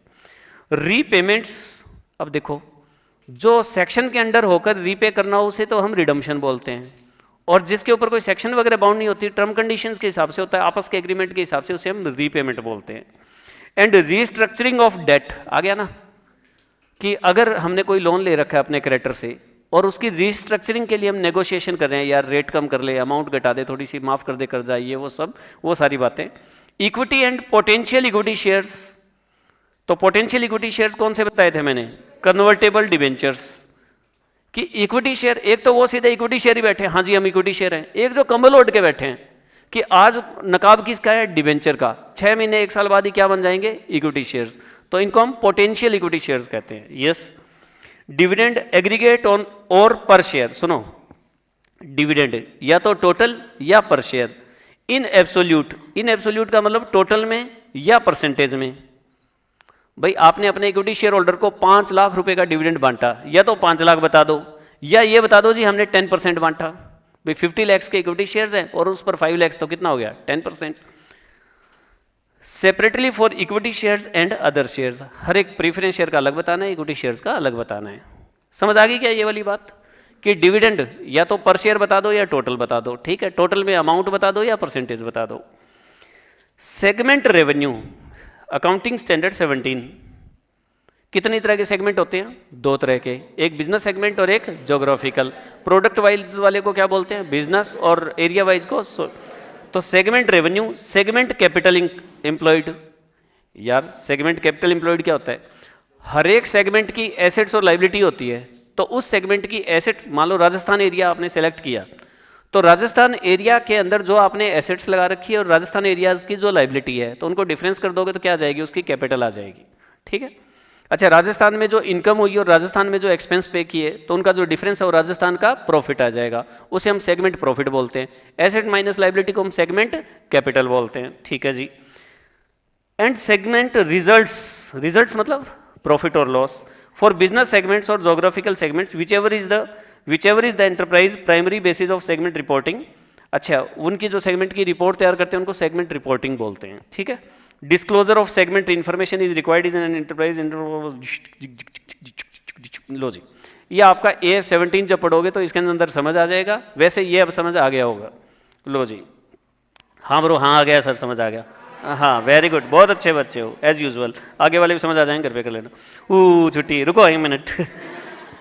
The effect of change in composition of the, यहां कंपोजिशन का मतलब होता है संगठन, कंपोजिशन, ठीक है sir. The effect of changes in the composition of the enterprise during the interim period, such as amalgamation, acquisition or disposal of subsidiaries and long-term investment, restructuring and discontinuing operation. लो एक और आ गया ये, discontinuing operations। Accounting standard 24 जब हम पढ़ते हैं तो उसके अंदर हम पढ़ते हैं कि discontinuing operations। अब सेगमेंट में तो क्या करते हैं हम, एरिया वाइज और प्रोडक्ट वाइज। और डिसकंटिन्यूइंग ऑपरेशंस में मतलब क्या होता है कि हमने 4 ऑपरेशंस चला रखे हैं, हमारे 4 काम धंधे चल रहे हैं, और उसके अंदर कौन सा काम धंधा जो है हमें नेगेटिव इफेक्ट दे रहा है, तो उसे हम क्या करें, डिसकंटिन्यू करें। और डिसकंटिन्यू करके हम फिर हमारे जो स्टेक होल्डर्स हैं उनको इन्फॉर्म करें। तो उनकी रिपोर्ट्स कैसे बनती है वो हम AS24 में पढ़ते हैं, ठीक है जी। डिसकंटिन्यूइंग ऑपरेशंस, तो सारे स्टैंडर्ड्स ने मिक्स कर दिया इसको। लो जी, कहता है आपके बिजनेस के कंपोजिशन में अगर कोई नया मेहमान आता है, मतलब आप अमलगमेशन करते हैं या फिर आप अपनी कोई सब्सिडरी कंपनी बेचते हैं, ये सारी की सारी चीज़ें आपके ऑर्गेनाइजेशन में कोई भी बड़ा चेंज होता है तो वो आपको प्रेजेंट किया जाना चाहिए, किस रूप में, एक्सप्लेनेटरी नोट्स के रूप में। आगे देखिए, material changes in contingent liability since the last annual balance sheet. कहता है ये देखो, यहाँ बैलेंस शीट बनी थी और इसके बाद इस क्वार्टर की IFR बन रही है, तो इस बैलेंस शीट में जो कंटीजेंट लायबिलिटीज थी उनके अंदर आज के दिन क्या चेंज आया है वो आपको बताना होता है।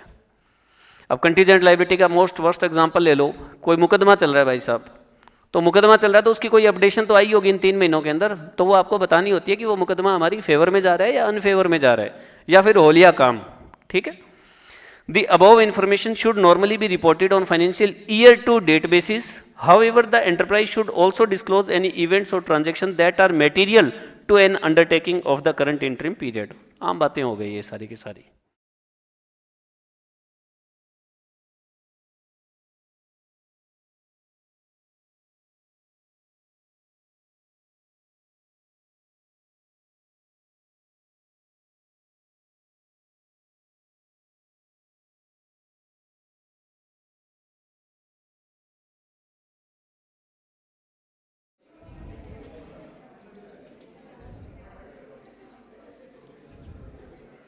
ये वाला और ये वाला मैटर ये आपने पढ़कर आना है, ये आपका होमवर्क है।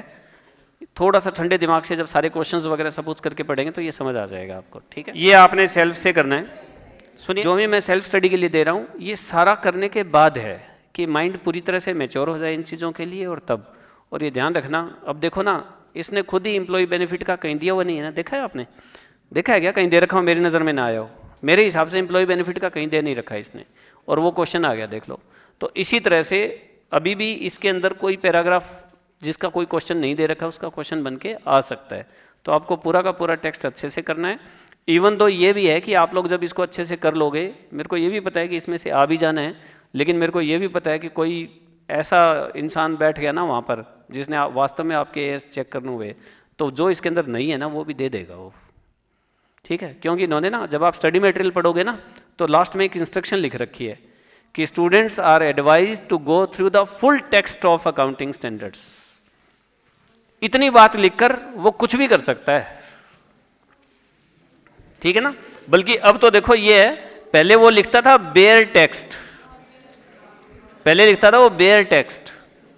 बेयर टेक्स्ट का मतलब जैसा टेक्स्ट है वैसा ही पढ़ना है, उसके ऊपर ड्रेसिंग नहीं करनी। बेयर का मतलब समझते हो ना, अनड्रेस्ड, कि उस पर कोई भी लिपापोती नहीं करनी है, ना किसी टीचर ने करनी है ना किसी स्टूडेंट ने करनी है। जैसा टेक्स्ट है वैसे ही आपने पढ़ना है। तो फिर कुछ भी आ सकता है बॉस, ठीक है। सुनो एक मिनट, ये वाली बात तो वही है same. Costs that incurred unevenly during the enterprise financial year should be anticipated or deferred for interim reporting purpose if and only if it is also appropriate to anticipate or defer that type of cost at the end of the financial year. देखो, costs that are incurred unevenly during the year, पूरे साल के दौरान अगर एक जैसी वो cost नहीं होती है, ठीक है, तो an enterprise financial year should be anticipated, या तो एस्टिमेट की जाए या डेफर की जाए for interim reporting purposes if and only if it is also appropriate to anticipate और defer that type of cost at the end of the financial year. पक्का पक्का है, आप पक्का पक्का पता लगा लोगे तो आपको ये क्या करनी है, एज एन एसेट दिखानी है या उनको डेफर करना है, अदरवाइज जिस पीरियड में हो रहा है उसी पीरियड में उठा के राइट ऑफ कर देना है, ठीक है, यही बात है। आगे देखो, a cost that does not meet the definition of asset at the end of interim period is not deferred in the interim balance sheet either to await future information as the whether it has met the definition of an asset और to smooth earning over interim periods within a financial year. ध्यान आ गया, ठीक है। इसका मैंने question करवाया था आप लोगों को, कौन सा क्वेश्चन था वो, चलो जो भी था लिख लो। Thus, when preparing interim financial statement, the enterprise usual recognition and measurement practices are follows। कहते हैं जब इंटरिम फाइनेंशियल स्टेटमेंट तैयार करते हैं तो जैसे जो हमारे एनुअल अकाउंट्स बनते हैं वही मेजरमेंट और रिकॉग्नाइजेशन काम करती है। The only cost that are capitalised are those incurred after the specific point in time at which the criteria for recognition of particular class of assets are met. Only cost that are capitalise, कहते हैं वही खर्चे capitalise करने हैं, वही asset दिखानी है जो एसेट का क्राइटेरिया कवर करती है। बात को वहीं घुमा घुमा के बता रहे हैं सारी की सारी बात। और deferral of cost are as asset in interim balance sheet in the hope that the criteria will be met before the year end is prohibited. कहता है उम्मीद पर दुनिया कायम नहीं रखनी है कि आज कोई कॉस्ट हो गई है और तुम कह दो कोई बात नहीं हम फ्यूचर में पता लगा लेंगे, आज तो एज एन एसेट दिखा दो। दिस इज प्रोहिबिटेड, मतलब इसके लिए मना कर रहे हैं, हम आपको नहीं करने देंगे ऐसा कुछ भी। समझ में आ गई बात? तो मेरे को तो ऐसा लग रहा है तीन बातें हो गई। एक तो ये हो गई कि अगर अनइवन खर्चे आते हैं और आप अप्रोप्रिएट ढंग से आप इनको बांट सकते हैं तो बांटो, अदरवाइज आपको P&L में डाल देना है। सेकंड वन बात ये बोली गई है कि ऐसी कोई भी कॉस्ट जो एसेट के डेफिनेशन में नहीं आती है, AS10 PP अगर कोई फिक्स्ड एसेट्स है तो PP का एरिया कवर करना पड़ेगा कि फ्यूचर इकोनॉमिक बेनिफिट होंगे, आपकी एसेट होगी तो आप एसेट्स में दिखाएं, अदरवाइज P&L के अंदर डाल दें। और ऐसा कोई भी खर्चा फ्यूचर के होप पर कि फ्यूचर में ये क्लियर हो जाएगा आज तो डालो यार एसेट में, ऐसा भी नहीं करना है, ठीक है। तो ये काम भी कर दिया। चलो आगे देखो, ये देखिए transitional provision on the first occasion that an interim financial report is presented in accordance with this standard, आएगा। The following need not be presented in respect of all the interim periods of the current financial year. On the first occasion that an interim financial report is presented, इस accounting standard के concern में अगर किसी का interim financial report first time present की जा रही है तो आपको ये सब दिखाने की ज़रूरत नहीं है किसी भी इंटरिम पीरियड में। क्या? Comparative P&L for the comparable interim periods current and year to date of the immediately preceding financial year and comparative cash flow statement for the comparable year to date period of the immediately preceding financial year। समझ में आ रही है बात? अगर आप first time ये काम करने जा रहे हैं, आप अपने IFR फर्स्ट टाइम अगर प्रेजेंट कर रहे हैं तो आपको कंपैरिजन के अंदर पिछले साल का था ना हमारे कि P&L पिछले साल का भी दिखाना है, कैश फ्लो स्टेटमेंट भी ईयर टू डेट पिछले साल का दिखाना है, वो सब दिखाने की ज़रूरत नहीं है, ठीक है। ये छूट इसी के अंदर है अकाउंटिंग स्टैंडर्ड 25 में। जब आप इंड AS पढ़ोगे तो उसमें इंड AS 34 है, सेम कंसेप्ट का इंड AS 34 है। उसमें कहते हैं कि नहीं भाई साहब दिखाना पड़ेगा, पीछे क्या घपला करके आए हो तुम। ये नए बिजनेस की बात नहीं हो रही, ये है कि भाई हमने ना पिछले 4 सालों में तो कुछ ऐसा कुछ नहीं बनाया, इस साल हम AS 25 के अकॉर्डिंग हम IFR तैयार करना चाहते हैं, तो उन्होंने कहा हाँ करो, कोई दिक्कत नहीं है। तो बोला जी हम फर्स्ट टाइम ये एएस लगा रहे हैं, पिछले साल का डाटा इस तरह से दिखाना ज़रूरी है? बोले नहीं, कोई ज़रूरी नहीं है। अगर आप एएस 25 लगाते हो तो दिखाना ज़रूरी नहीं है, लेकिन जब इंड एएस की बात आएगी ना तो उसके अंदर कहे नहीं पिछले कपड़े भी दिखाओ भाई साहब, तुम ऊपर आ रहे हो, लिस्टेड कंपनीज में आ रहे हो, लोग देख रहे हैं, लोगों के फैसले टिके हुए हैं तुम्हारे हरकतों के ऊपर, तो पिछले साल क्या हरकत करी थी वो भी दिखाओ। यूँ नहीं है कि आज तुम करोगे तो पुराने पाप सारे धुल जाएंगे, ऐसा नहीं है। ठीक है जी। अच्छा, ये वाली बात मैं आपको याद दिला देता हूँ। For example, quarterly financial results presented under clause 41 of the listed agreement entered into between stock exchange and the listed enterprise do not meet the definition as per, however the recognition and measurement principle laid down as 20 should be applied for। याद आ गया क्या कुछ?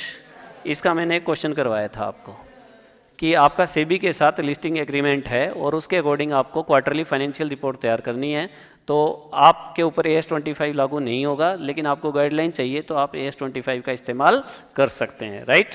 The presentation and disclosure requirement content in AS25 should be applied only if an enterprise prepare and presents an interim financial report as defined in AS25. Accordingly, presentation and disclosure requirement contained in AS25 are not required to be applied in respect of interim financial results which do not meet the definition of interim financial report as per AS25 presented by an enterprise। अगर कोई AS25 नहीं लगाता है तो इसकी कोई ज़रूरत नहीं है, लेकिन इसके कंटेंट को यूज़ किया जा सकता है। समझ में आ गई बात? लो जी, और बताओ, बस खत्म। चलो सुनिए, अब सुनो ध्यान से। अब थोड़े से जिन बच्चों के दिमाग में थोड़ी एक्स्ट्रा ईचिंग होती है ना, उसकी बात कर रहा हूँ मैं। जो मैंने पढ़ा दिया और जो क्वेश्चंस मैंने करवा दिए, आपको उसके पार नहीं जाना है। अब वो वेस्टेज ऑफ टाइम होगा। आप ये मान लो कि जनरली जो टीचर पढ़ाता है और वो जो कंजूसी बरतता है किसी कंसेप्ट के अंदर, वो सारा टाइम मैंने ले लिया आपका। अब आपको अपना और टाइम खराब नहीं करना है कि उधर यूट्यूब से देख लो, गूगल से देख लो, अंकल से पूछ लो, फलां ढिमका पुंजड़, कुछ नहीं करना आपने। जो मैक्सिमम तुम टाइम खराब कर सकते हो ना, ये मैं उन बच्चों की बात कर रहा हूँ जो थोड़ा सा एक्स्ट्रा वो रखते हैं कि यहाँ से भी समझ लूँ, वो भी समझ लूँ, टेलीग्राम से डाउनलोड कर लूँ, नोट्स देख लूँ। कुछ करने की ज़रूरत नहीं है। That would be the wastage of time. वो तुम्हारी मर्जी है कि आप वेस्ट करना चाहें तो। ठीक है, जो मैंने सेल्फ स्टडी के लिए दिया है उनको भी बहुत ज़्यादा सीरियसली लेने की ज़रूरत नहीं है, बड़ी सिंपल सी चीज़ें हैं वो। लेकिन फिर भी कोई लाइन समझना आए, हिंदी समझना आए या उसकी कुछ सिंपल, तो वो आप कर सकते हैं। अदरवाइज जो मैंने करवा दिया बस आपको उसके बियॉन्ड नहीं जाना है। इवन एग्ज़ाम के अंदर जो मैंने पढ़ाया ना, उसका भी 50% लेवल रहेगा। बस मैं ये चाहता हूँ कि एग्ज़ाम के अंदर जब आए ना, या तुम जाओगे कौन अकाउंटिंग स्टैंडर्ड देखते हैं और जब यही था क्या, मतलब बस मैं ये चाहता हूँ कि जब एग्जामिनेशन के अंदर जब जाओ ना, बोले क्या यार तू ही है क्या, बस तेरा ही नाम है क्या अकाउंटिंग स्टैंडर्ड, तुम चेप के आओ अच्छे से, आराम से, बिल्कुल कंफर्ट जोन में जाओ। यार चैप्टर तो सारे तैयार हो गए, एएस नहीं आते, तेरे को आते? बोले ना मेरे को भी नहीं आते। बोले आजा मिलके डरते हैं। ठीक है ना, तो ऐसे आपने नहीं करना है। जो मैंने करवा दिया उसके पार आपने नहीं जाना है किसी। हाँ मैं जाऊँगा, जो मैंने करवाया इसके पार में जाऊँगा। अभी कुछ मुझे एडिशनल क्वेश्चंस देने हैं आप लोगों को, लेकिन वो तब है जब आप ये जो मटेरियल है ये पूरा तैयार हो आपके। ठीक है, दूसरी बात, आपको जो बुकलेट दी जाएगी तो आपके स्टडी मटेरियल के अंदर उन्होंने पैराग्राफ पूरे पूरे नहीं डाल रखे, जिससे क्या है कि थोड़ा सा मीनिंग क्लियर होने में दिक्कत आ रही है। तो इट माइट भी पॉसिबल कि जो मैंने क्लास के अंदर पढ़ाया है, पैरा के अंदर मटेरियल थोड़ा सा ज़्यादा मिल जाए आपको, तो आप लोग उस ज़्यादा वाले पैरा को पढ़ लेना। और मैंने जिस सीक्वेंस के अंदर पढ़ाया, मैं बुकलेट उसी, इसलिए मैंने आप लोगों को अभी तक दी नहीं है, तो जिस सीक्वेंस के अंदर पढ़ा रहा हूँ मैं उसी सीक्वेंस में आपकी बुकलेट तैयार है। ठीक है, तो वो उस प्रोसेसिंग में टाइम लगेगा, इसलिए मैं थोड़ा सा पीछे चल रहा हूँ इस मामले के अंदर। तो आप लोगों ने इससे ऊपर नहीं जाना है। ये पूरा करोगे तो मेरी जो अगली जो इसके अंदर जो चीज़ें हैं एडिशनल, उसको एलिजिबल करोगे, अदरवाइज आपको इतना ही करना है। ठीक है, एक लेक्चर हमारा इसके ऊपर और लगेगा जिसके अंदर मैं बड़े सिंप्लीफाइड नोट्स बनवा दूंगा आपको। ठीक है, तो लास्ट टाइम के अंदर जो रिवीजन वगैरह के लिए फिर भागोगे YouTube, how to revise accounting standard, कुछ करने की जरूरत नहीं पड़ेगी, सिंप्लीफाइड नोट्स बनवा दूंगा मैं आपको। ठीक है जी, आज इतना ही। Thank you very much, bye bye.